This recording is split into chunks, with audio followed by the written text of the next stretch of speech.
On. Hi, Dr. Stephanie. How are you today? It's such a pleasure to have this opportunity to speak with you about your upcoming book that's getting launched. And I guess the first question is, how are you feeling today? Wow. Thank you so much, Eugenia. I'm really excited about this. It's that really wonderful feeling about, something new happening in my life. So I'm pretty excited. And I guess often when we launch books, we want to dive straight into the content, but I always find that when people are buying books, they're not just buying the book itself, they're also buying into the stories, the testimony, the experience, and the expertise that people are bringing on board. So my first question for you is, who are you for someone that will be coming across your page, your book, or your content for the first time? I know that's always like a hard question, but who would you describe yourself to be? Well, thank you so much. So I'm a lot of things. I wear a lot of hats. But when I introduce myself, I love to introduce myself as a transformation coach, career reignite strategist, and I'm a speaker and an author. I also wear many other hats as a senior epidemiologist. I specialize in emergency preparedness and response. I'm also a pastor. So I nourish and encourage people on their faith journey as well. I'm a wife and a mom and several other things. Those are so many hats. And how would you say that has shaped how you write books, and particularly this new book that we're talking about, which is Beyond Limits, Manifesting and Unleashing Your Dream Career?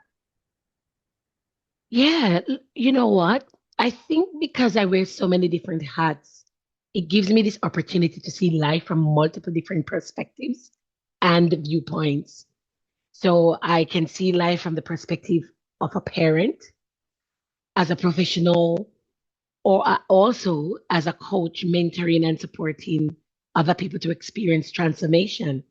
And I believe that a combination of my various hats that I wear and the associated experiences that goes along with that has helped to give me a very broad perspective of what people are experiencing as well as my own experience, especially in the career and professional development front.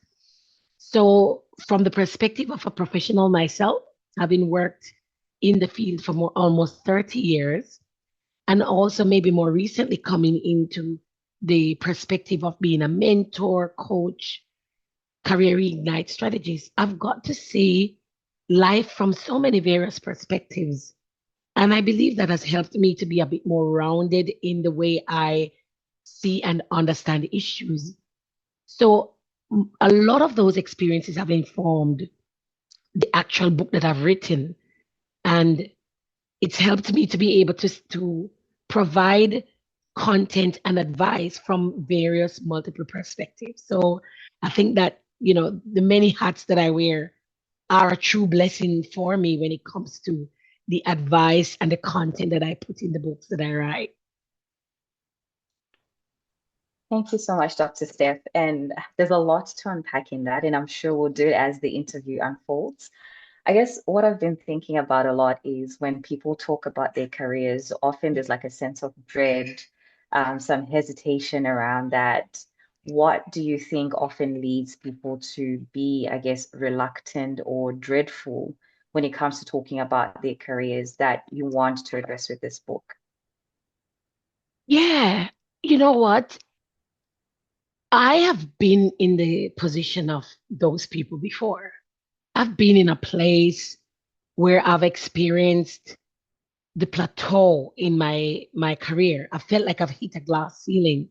I've been there, the successful epidemiologist doing a great job, have all the training and the experience that you could imagine. But I enjoyed what I was doing. But then I got to a place when I felt like there was nothing more I could do at that place, even though I desired to contribute more. But I felt like everything that could be done, all the training was done. I'd trained people, I'd mentored people, I'd poured myself into others. But I felt like I'd gotten to a place where I wasn't growing anymore. And sometimes people actually feel like that. They hit that glass ceiling, those invisible barriers. And for me, it was just this plateau in my career. For other people, that glass ceiling may not necessarily be a plateau, it can be something else. Some people get to a place in their career when they want to go forward, but they have no idea where that forward is. So, what's next? For some people, they are stuck. They don't have any sense of where to go. And I love to say that it's not a lack of ability. Some people would love a promotion, but they're not quite sure exactly where those opportunities may lie. So it's not a lack of ability, or sometimes it's not even a lack of opportunities or the lack of ambition. Overarchingly, I believe that for some people, it's a lack of vision. They really have no perspective of what they would like. Where am I going next? And I've been in that place in my own career where opportunities came, but I didn't know which one to choose because I did not have that sense of direction in terms of where I wanted to go. And so, based on what you asked me earlier on, I have been able to see so many people at various levels or places along these different spectrums of, whether they feel like it's an inability or it's not a lack of ambition or the lack of opportunity, but I really don't know where to go, what opportunity to take, or how to pivot from where I'm at. And so that is a huge part of what caused that dreaded feeling of panic. Or sometimes people become so complacent as well that because they don't know where to go, they just accept, they just settle. And as a coach, being able to sit with people and understand a lot of this, I think it boils down to people have this longing and discontent, but they have no idea of where to go from where they're at. And so because the comfort zone is, it's a place of comfort, it's a place of rest, they stay there indefinitely because of the lack of a blueprint. So I think this is one of the, and just saying it like that, we could unpack this so on so many Yeah, more different levels, But yeah, that yeah. a lot of times these are some of the things that drive that sense of dread or panic or even just lull. Mhm. Like I can't move, that fright situation where they don't move forward. Yeah, that's so true. And you touched on a couple of things in there, like people who have hit that plateau, people who've hit that career ceiling, people who are not quite sure how to get that next promotion. And I guess for me, like the question is, with the book itself, did you have someone specific in mind, or is there like a spectrum of individuals that you've actually written this book for? Absolutely. So when I was writing this book, as I mentioned before, I was pulling from perspectives from my own professional journey, pulling perspectives from colleagues that I've worked with in the workplace, maybe around professional development or capacity building, and even my clients that I've worked with on a day-to-day basis.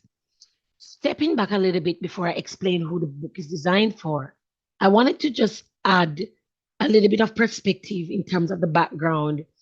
In 2019, I started a little radio program, which was informed by anecdotal stories that we were hearing among migrants like myself who came from overseas, were living in Australia. And I started to realize that for many people, there was a great struggle to find work. Qualified, experienced people, some of them have even come and retrained in Australia. But there were That's always true. these struggles that people go through to find jobs. And sometimes it's not just like job as in blanket job, but the job that they desired, the one that Yeah, matched yeah. their professional qualification and experiences. And what I noticed was more often than not, somebody would, I would meet someone and that conversation would happen. So I had a little show that I had the opportunity to design, and I started to share just tips about, how to navigate the job market in Australia. And after a while, I started to interview people, other, and this was mainly from people from the African diaspora, other persons who had come to Australia. They'd gone through this experience and eventually they'd gotten through and whether landed a job that they were comfortable with or was doing well. And from the collective experiences of these people, I started to see this pattern emerging. So some of these experiences with these people that I interviewed, and over time, more people, I began to see these patterns coming out that whether you just arrive or you've been here for a while, people tend to experience different challenges. For other people, as I mentioned earlier, they've got the abilities, they've got the experience, they've got the qualification, but there's a mismatch with what opportunities present for them. And then for other people, they may have done something for quite a while and they're looking now to pivot or to launch out, change direction based on where their purpose or their calling is leading them. And so they can often find that space so difficult to navigate because in their hearts, they might feel a tug or a pull, but they cannot genuinely maybe discern what that direction is that they're being pulled into. And sometimes people do actually have a bit more clarity about where they would like to go, but it's the steps to get there, that journey, the roadmap that's going to get them there is lacking.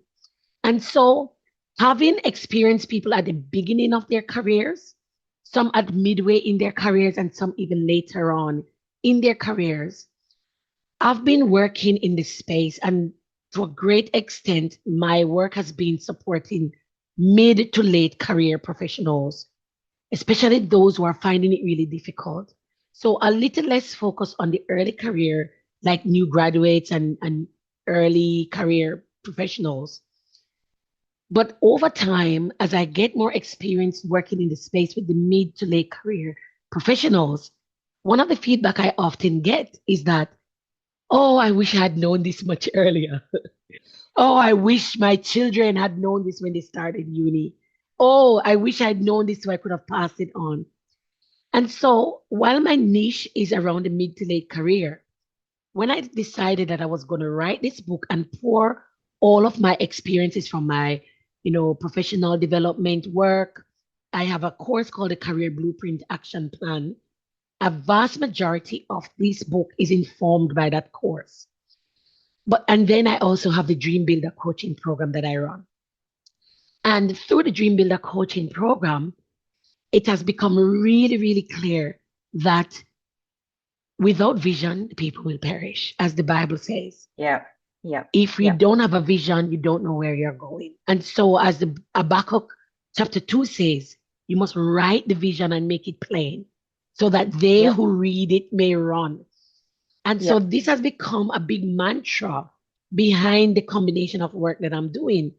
And so, while the book has a very strong focus on mid to late career professionals, I've Yep. written it in such a way that early career professionals and new graduates can also find the book absolutely useful, in Yep. that Yep. the book will be able to show them how to start having the right mindset to win in the Mm-hmm. workplace. So Yes. anyone at any level in their career journey can actually benefit from the book. So a lot of mid to late career professionals will find it very valuable because it will take what they already have, the skills, the experiences, the knowledge. It's showing them to a great extent how they can take that and build something strategic, goal oriented, growth oriented, and even more. And for the early graduates, they actually have a template that they can build something futuristic. So while they might just be starting, they've also got an amazing template around this structure can help me think about how would I like to see my career moving forward. And then they can always use this book as a guide to pivot every couple of years as they get to one, mini dream or micro dream and a major dream. And as they go through, because you know what, life is not just a straight line, it's not linear. It's some, you kind of climb up and then you plateau. And then you oftentimes need a bit of momentum to build again for you to go to the next level.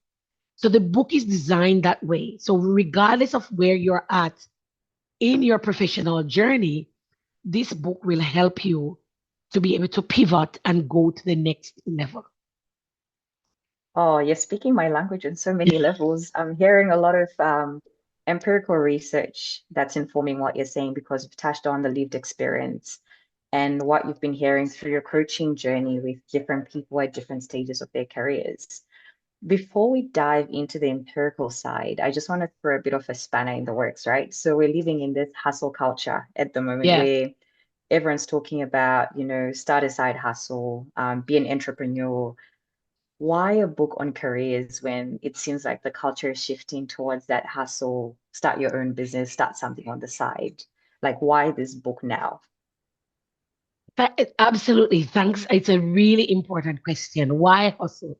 Why this book now in that atmosphere of side hustle?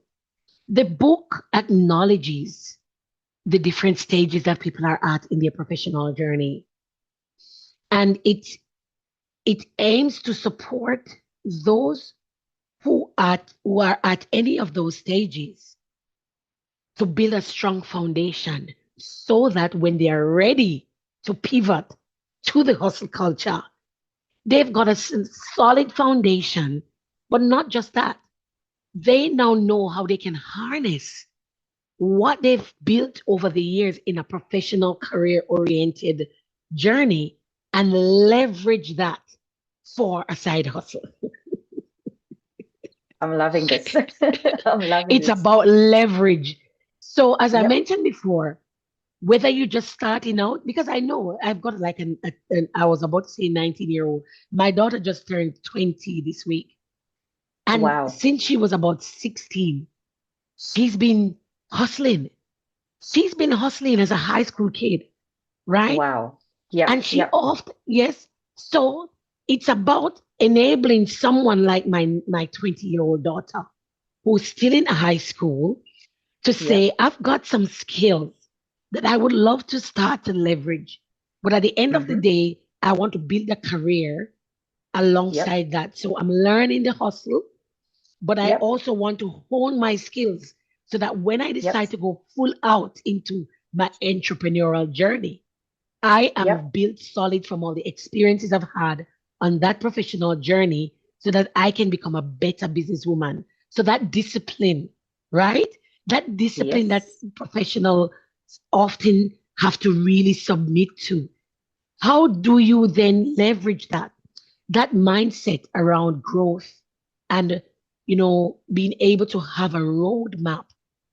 Many times, if you look at a lot of these successful entrepreneurs, most of them have come from, a professional or career driven background, and they are now leveraging the disciplines and the lessons they've learned and using that now to build a thriving business. And just to add that we are living in a world now where people are really, really, as you mentioned, really, really emphasizing those side hustles. But Yep. Yep. the sector that is really growing in the side hustle business is that personal development, Oh, knowledge based, wow. knowledge Yep. based businesses. Yep. Yep. So that knowledge base comes from your life experiences, your Definitely. professional experiences, and your lived experiences. And so all of that helps to inform a very strong, thriving, booming side hustle business, especially in that knowledge sector. So this book is therefore helping people to understand the building blocks of how do you then become that person that can not just thrive as a professional or in your chosen career, but then how do you take those disciplines and the great nuggets that you've learned and transform those into a lucrative business? Yep. So what I'm hearing from what you're saying, two words come to mind: toolkit and transference. which is essentially the book is a toolkit That's that right. helps you learn how to transfer what you've learned in one area and apply it into another space. And I'm curious Absolutely. to know, I guess, where in the book do you talk a lot more about how you have those transferable skills? Um, like you've mentioned that you could be coming from a career and you've started thinking about going into business. You've mentioned your daughter as well. What's the value of that at this stage of any person's life? And do you have, I guess, any examples that you draw on that have informed this important aspect of, you might have these skills and you transfer them to a different area? Absolutely. So in my book, there's a really big chapter that focuses on transferable skills. And the idea of transferable skills is such a critical part of the book because several years ago, from maybe 2019 coming into 2020, I think I really had a great revelation around transferable skills. And it was in application to my own life. And I'll use a story to underscore the why transferable skills and acknowledging and leveraging them is so critical. When I came to Australia in 2009, I was already a senior environmental health officer. I was trained in Jamaica. I had a master's degree, and I had already started working internationally on a fairly maybe small scale. So, from a professional perspective, I was qualified and I had a lot of experience. I was working at the second highest level in my country, and I was very well respected. I came to Australia with all of that under my belt, but I could not Yep. find a job. I could Oh, not wow. find, I would send applications out. People didn't even respond to me. I didn't even get a response. Wow. Yep. No Yep. responses. And I remember that it was not just the challenge of being in a new country, but being unable to Hmm. find a job, even though I was a student at the time.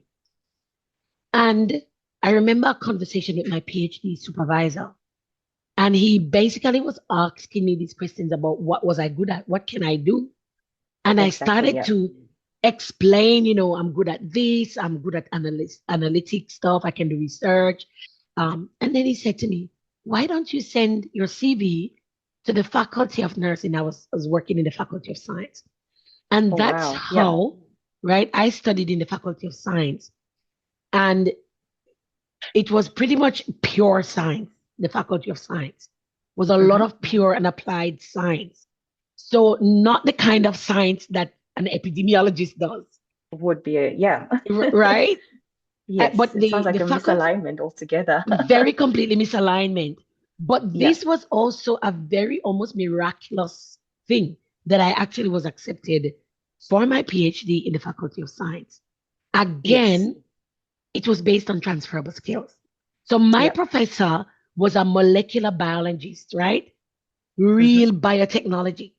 But they had been doing their pure science, life sciences research, and they were Wow. finding it difficult to be able to convince some of the big funders why their work was important. And Yes. Yes. so I accidentally sent my application to their department. And this gentleman was wrestling with this issue of how do we demonstrate the value of the sciences that we do to public health people. Come on. Yep. And so he needed someone who understood science and public health. Oh, And just wow. like that, a miracle happened. A Perfect miracle alignment. of alignment happened. Yeah. So, and at that time, the concept of transferable skills was not something I was aware of. But Yes. Yeah. what was happening was my skills from environmental public health was needed Hmm. by scientists to help them explain the results of their scientific investigations to public health people. Wow. That's amazing. That's really amazing. Right? Loving it. Yeah. Yeah. Yeah. So I ended up completing a whole Doctor of Philosophy in the Faculty of Science. Oh, I was the wow. only Wow. non-scientist. I couldn't even, In the right? I faculty. wasn't even allowed to go in the laboratory because I was Oh, ill. wow. I can't. I was You completely can't out be of in the place. labs. But when they came Yes, out with yeah. their results and they needed the interpretation of You that were the result interpreter. and to explain that to public health Wow. people, I was Yes. able to translate the Yeah. results of the research into public health language. So Amazing. Yeah. this is the beginning of it, right? And this is transferable skills at work. Stay with me. So while we were there, we were thinking, well, my little pocket money that I brought with me was running out and I needed an alternative. And when I started, I really didn't have a pocket money scholarship. So it was Mm. just whatever I brought with me, and I was literally on a shoestring budget. And Yes. so having this amazing professor, he was trying to help me brainstorm, ways and means to fix that gap. And so Yeah. he suggested, why don't you take your CV to the Faculty of Health? It's currently Faculty of Health, but then it was nursing and midwifery. And he Yeah. said they do a lot of these types of surveys and they run a lot of these more health related studies and so on. And with my, Hmm. like almost 15 years of experience doing That's what they surveys, need. and Yeah. he said, you never know, they might need someone with your skills over there. So I dropped off my CV in their little, cubby holes. I, go over there and Yes. Yeah. put it in their letterbox. And about 3 weeks later, I got a call. Wow. That's amazing. I got a call. And do you know what the job was? I was project manager for a $1.5 million clinical trial. Wow. Oh my goodness. An environmental health officer got my very first Coming into the job health. in Yes. Australia in the Faculty of Nursing and Midwifery as the project manager for $1 million project. You know why?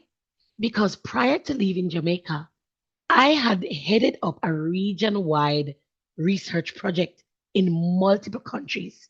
So I had Wow. the project management skills and experience, Yep. and I had the field experience coordinating and understanding, managing multiple people. Nobody cared about the environmental health officer before my name. What they saw was a woman who had project management skills. She was great at understanding research and she could manage people. And that's how I landed my very first job as a student. And that job, I did it for 2 years until the project wrapped up. And dare I say, the project, was absolutely amazing. And that's how I cut my teeth based on transferable skills. So fast forward to a couple of years later, it was at the beginning of the pandemic, right? And I was overseas again running a big international COVID-19 response. And as I was there, I was invited to speak at this conference in my home country with my former colleagues. They were having their annual conference. And when I was thinking about what to share, all of a sudden, I started to reflect on my life over the previous 10 years that I had been in Australia and I've been doing all this amazing work. And I was thinking, what am I going to say to my colleagues? Because I have never worn that hat outside of Jamaica. And then I had a revelation. What has happened to you and your success is based on something called transferable skills. Verbal skills. I'm excited. This So is guess what? really, really good stuff. Guess what It's a happened? really good stuff. I went to Google transferable skills. What is that? I'm telling you, I just had this download. I just had this Yep. inspiration. What you've been doing is called transferable skills. So I went to research it. Yep. Transferable skills. And I got a definition. I got a definition. You know, transferable skills are skills that you use, that you've developed, that you can apply across many different jobs. These are the skills that are required across almost any industry, right? Or many industries. And so if you have those skills, it means you can survive anywhere. And especially if you So I started to research this and I got so interested in it. And I gave my very first presentation about leveraging transferable skills. Or skills. And I would travel around and I would share this with other professional groups. And in a way, that was the birthing of my coaching, you know, Wow. my life as So a it's all coach. interconnected. It's Everything all is interconnected. interconnected. Absolutely. Yep. And so these transferable skills are the skills that set you apart. They can help Mm. you they can help to distinguish you. It's like your value proposition. When you go Yes. to offer your business to someone, what sets What's the your value business apart from proposition? someone else?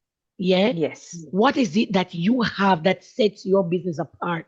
There are 10 people selling the same thing, but what is it that makes your stand out? What are you offering that gives you that Yep. added advantage or extra edge? And the transferable skills are what professionals can use to give themselves that unfair advantage, right? Yep. Yep. And Yep. so Yep. this is how the whole book around transferable skills, that whole chapter is really teaching you how to, first of all, identify that you have them. Hmm. Then it Yep. teaches you how then do you highlight them when you go for like a job interview or an application or a promotion at work. How do you Hmm. showcase these? And then how do you market that? How do you market your transferable skills? Maybe if you're going to a new sector or a new department or a completely new field altogether, your Yep. transfer, Yep. yeah. And so that's how the book really takes this to a whole different level. So it's not just telling you about, 1 plus 1 equal 2. It's also giving you Yes. tips on how to get that exponential multiplied factor in your professional growth. Exponential multiplied factor. I'm loving it. So we have a blueprint, we have a toolkit, and I guess in thinking about this, right, beyond your limits, this is pushing you outside your comfort zone. Do you Yes. have a favorite chapter in the book that you like in the book? Which one is my favorite chapter? Wow. Because I know it's a three-part book, right?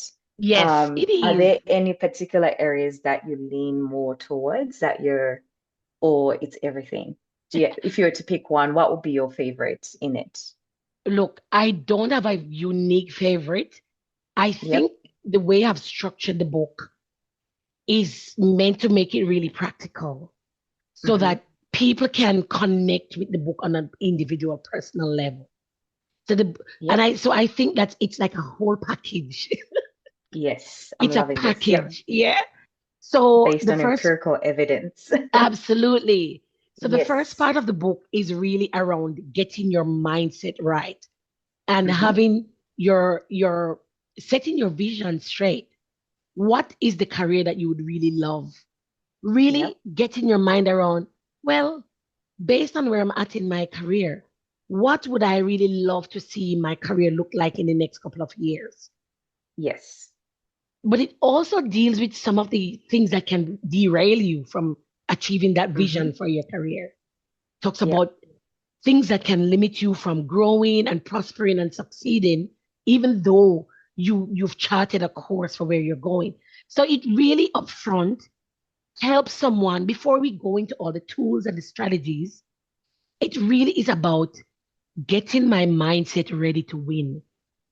I'm Hmm. going to go on this journey, but before you embark on this journey, I want your mind to be ready for this journey you're about to embark on.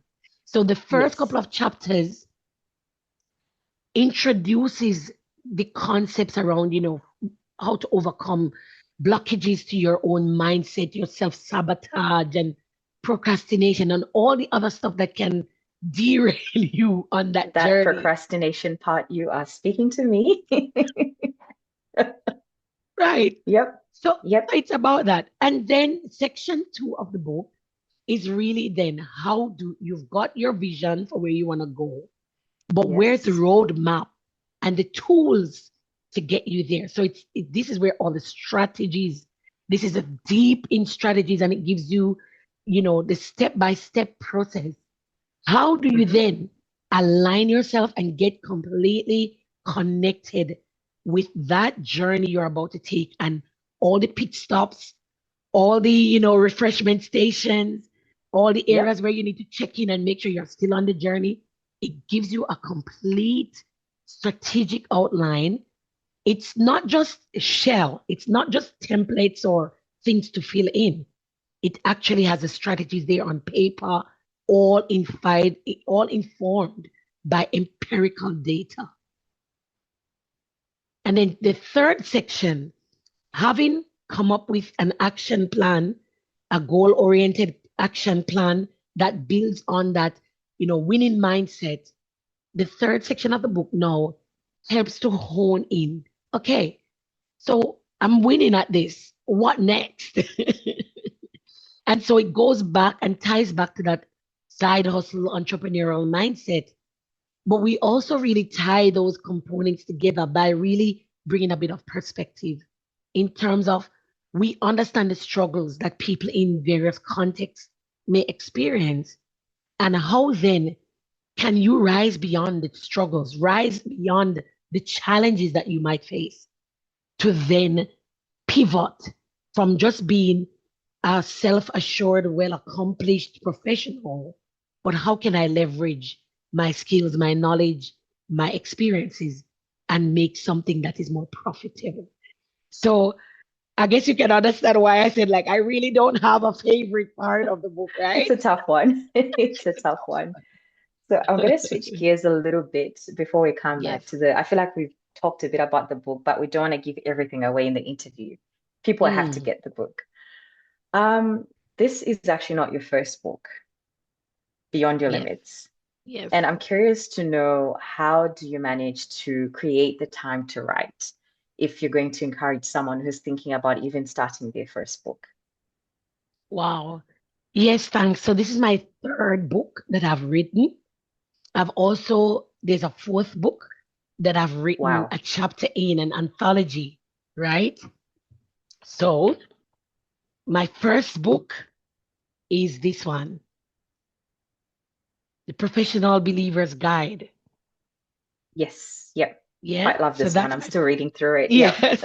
And I've also got Echoes of Humanity, which is an anthology that I've written with Hmm. Kelly Markey and a group of Yep. other authors. I've got another one which is about practicing the art of journaling, your prayers, your testimonies, and your gratitude, right? So That's this amazing. is, yeah, so this is kind of like my third slash fourth book. Hmm. Hmm. All Hmm. right. How do I carve out time? I have a few different strategies that I use to make time to do important stuff that matters to me, stuff that helps me to show my creativity and to show up in this world. I believe in the whole concept of whatever your hands find to do, do it. So, how do I find time? I structure my life in such a way that everything is connected, even though they may have their little buckets that they go into. All of these are, it's like, if you're a makeup person or you have like your jewelry box, for example, let's use the jewelry box. In your jewelry box, you may have earrings, you may have rings, you may have watches, you may have necklaces. In there, you may have these little pockets where you put your earrings. You may have another little pocket for necklace, another one for the smaller things. But all of them go inside that bigger jewelry box. So my life is like that. My life is like a jewelry box. And I'm naturally an organized person, right? I'm a fairly organized person. And so what I do is I plan things and I use what I call dead time. So, for example, I use time when I'm traveling or commuting. I don't just sit there and just do nothing. While I'm commuting, I use up that time.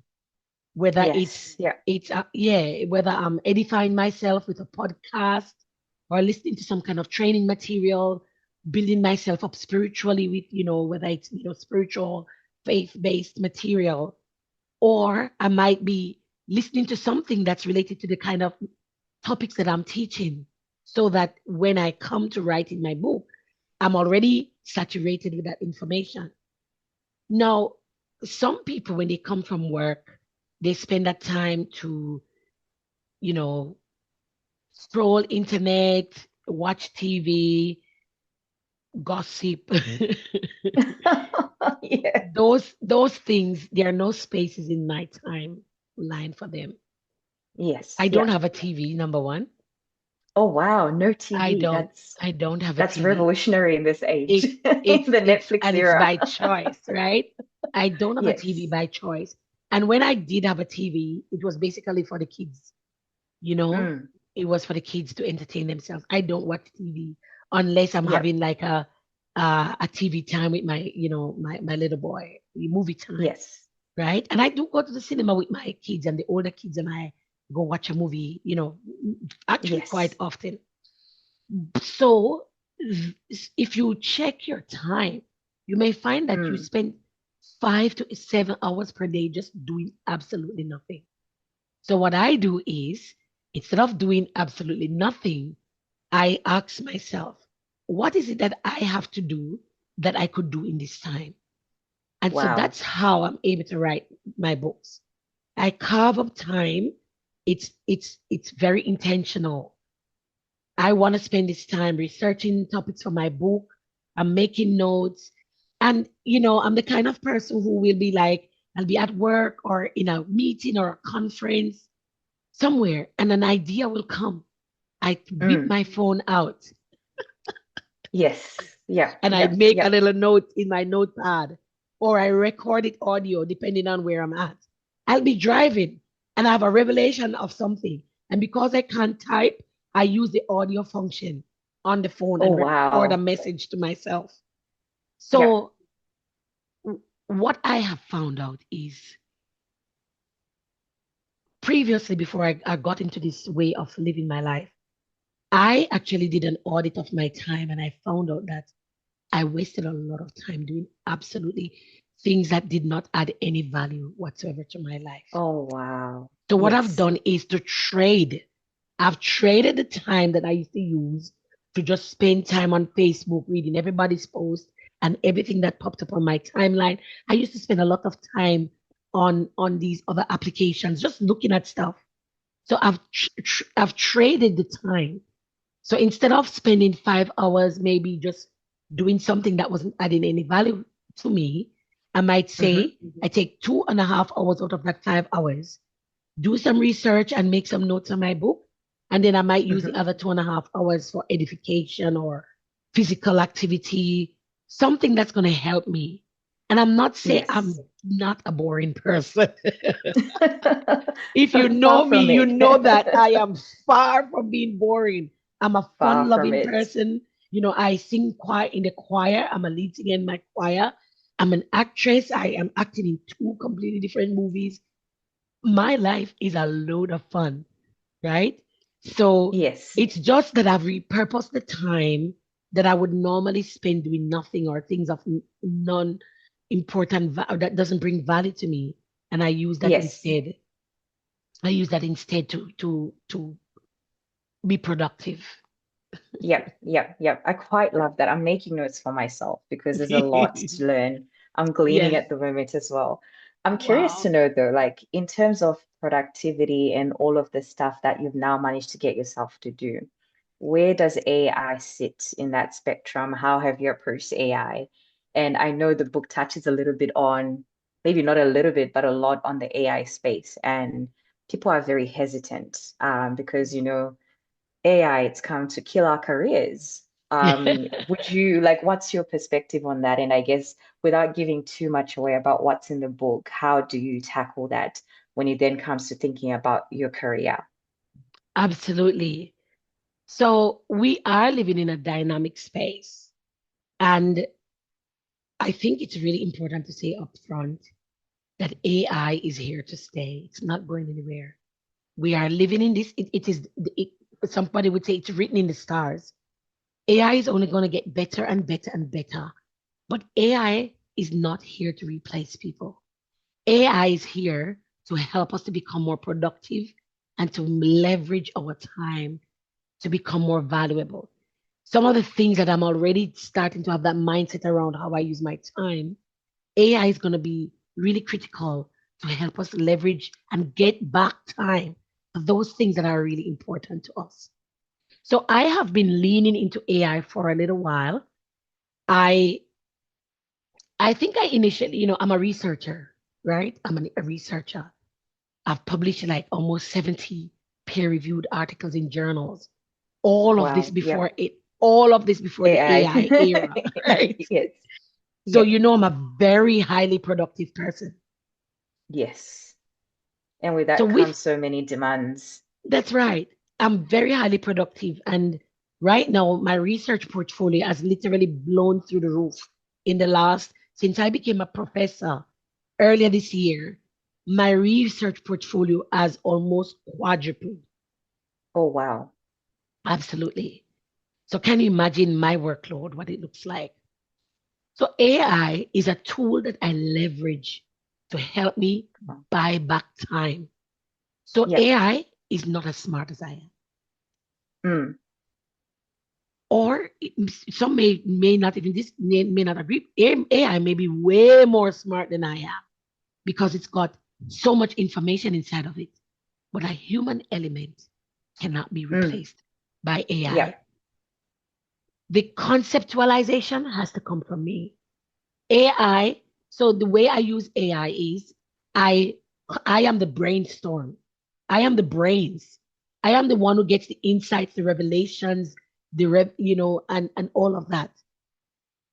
And I tell AI, this is what I would like to do. These are the parameters in which I would like to do them. These are the boundaries. These are the scope. Now I leverage the speed of AI to help me to get some of that done.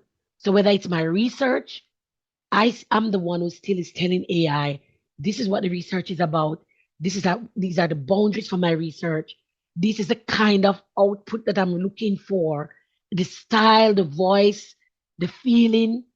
And then I leverage AI to get that to me quicker than I could do it manually.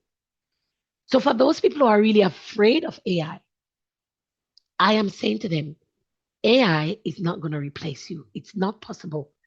However, if you sit down and do nothing, AI will replace you. But the world cannot function without humans. And AI can only be as good as what the humans allow AI to do.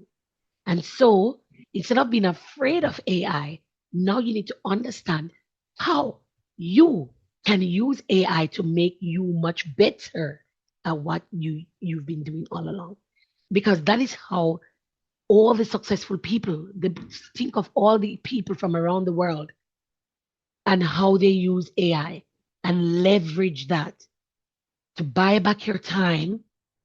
AI cannot have that emotion and that empathy, that humanoid feeling, the human feelings, the concepts, the revelations.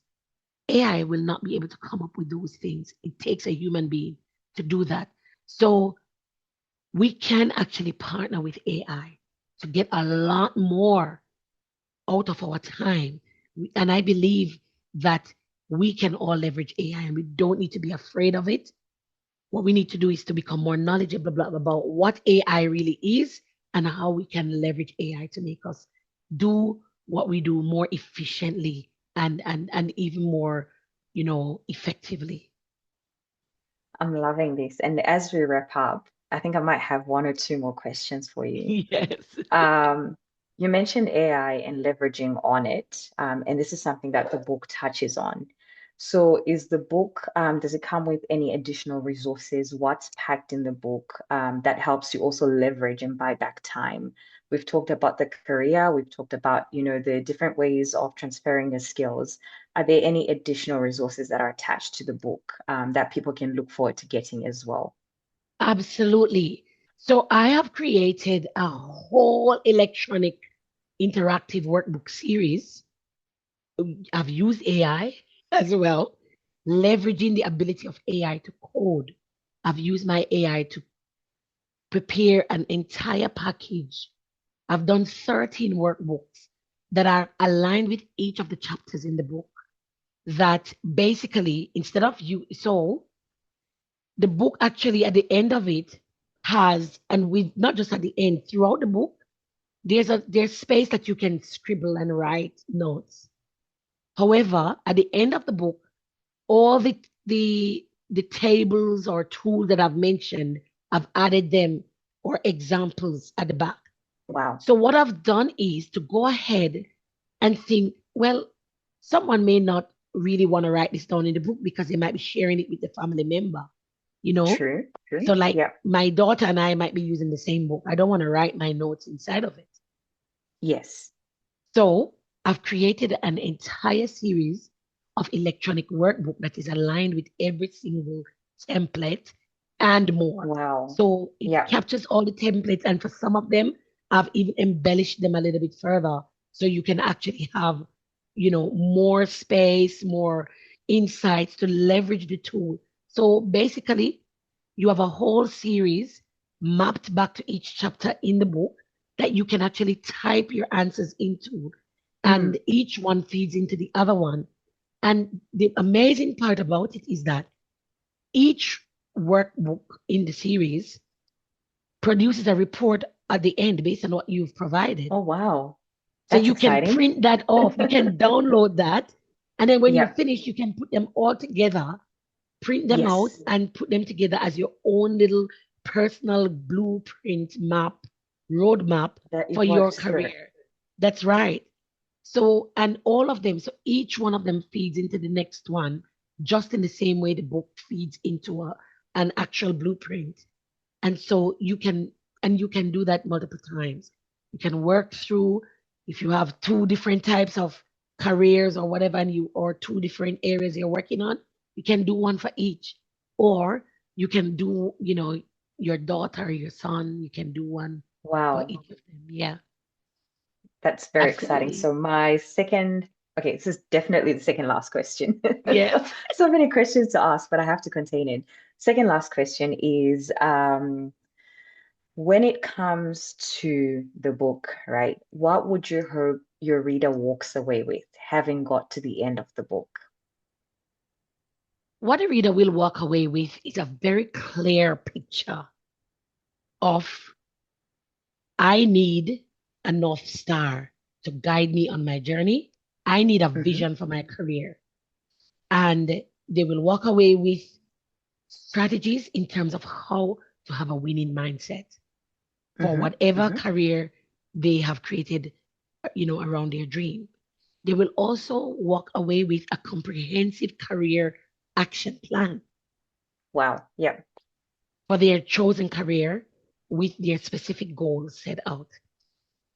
And they will have the added bonus of if I want to take what I already have and make a lucrative business out of it, they have Mm. an introduction to the strategies, the toolkits, and how they can actually leverage their knowledge, their skills and experiences into creating something lucrative. So that's what they will walk away with when they finish reading this Oh, book.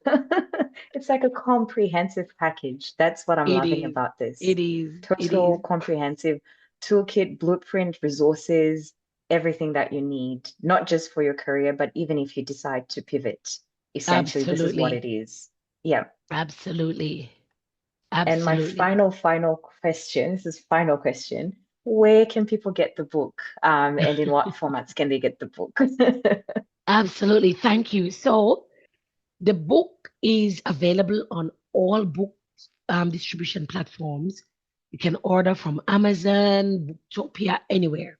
You can get ebooks from the ebook platforms. You can get an electronic version of the book from any platform. But a printed copy, you can also order that from anywhere. They sell print copies of book online. Yep. Now Yep. you can also buy books directly from me, from my Yep. website, stephaniemahaliafletcher.com. You can get books directly, and especially those who are living in Australia and New Zealand, I can ship the books Yes. directly to you. For others, Perfect. overseas, you might want to just order that directly from Amazon. But guess what? If you Mhm. want a signed copy and you want to order directly from me, absolutely go for it, right? I'll ship it to you wherever you are at. Of course, that will come at a little extra cost for the shipping, but you can Yeah. get the book on any platform starting on the 23rd of November, right? So you'll be Yes. able to get that anywhere. And for those in Australia, we're going to be having a book launch on the 29th. So this is going to be like the big reveal and the celebration of this amazing piece of work that I've written by inspiration. So yeah, Oh, I'm pretty excited and like I can't kind of losing my words as well. Massive, massive congratulations on this brilliant piece of work. thank And I you. guess I'll just chuck in one more thing there, which is for those that do get the book, don't forget to drop a review of the book after you've read it and gone through the content and reach out to the author as well. But thank you so much, Dr. Stephanie. Congratulations. Excited to finish reading the book. I have a sneak preview, but very excited to get my physical copy that signed as well. Do you have any final words that you wanted to share with the readers? Absolutely. So I wanted to also share that for those who are ordering the book in this launch period, everyone gets the electronic interactive workbooks absolutely free with any copy of the book that you purchase. So if you're buying it from any other platform aside from buying it from me, please feel free to reach out to me directly by email and let me know, and I can send you access to all the electronic workbooks, right? So I am actually extending that offer. I was giving that to all the book launch participants, but I am actually anyone who's watched this video and orders the book, drop me an email at aretepro consult consult at gmail.com and let me know you've ordered the book. You can take a little picture or screenshot, send me that you've got the book, and I will make sure you get a copy of the electronic workbook series. All right? That's amazing. And I think it's such a timely book as well because we're approaching Christmas period. And for those that are considering what gifts to get for their loved one, I always love, for the last couple of years, investing in my loved ones. So instead of deliberating on too many things, it's about the purpose that people are walking in and what resources would help, you know, put them on that right path. So I think this would be a perfect Christmas gift and a perfect New Year starting point for anyone who's thinking about what to do for this festive season. So that's my little plug there. Absolutely. I think this book will be absolutely amazing for those, like here in Australia, it's the end of the school year. It's an Absolutely. amazing gift to give to your newly graduated student from high school because they can plan out their comprehensive future with this book. It's also a great gift for a young professional who's just left uni, Yep. or buy it for your wife or your husband who might feel a bit stuck in their career. So it's a perfect and it's affordable. So hey guys, I highly recommend it. Thank you so much. Absolutely. It's been such a pleasure, Dr. Stephanie. Looking forward to what this creates, the communities and the opportunities for different people. But once again, congratulations and thank you for this interview. It's been really great. I've got so many notes to come back and scribble from this. So thank you. Thank you so much. And I've really enjoyed having this conversation with you. Thank you so much for having me. And it's been a great conversation. So see you all next time. Thank you.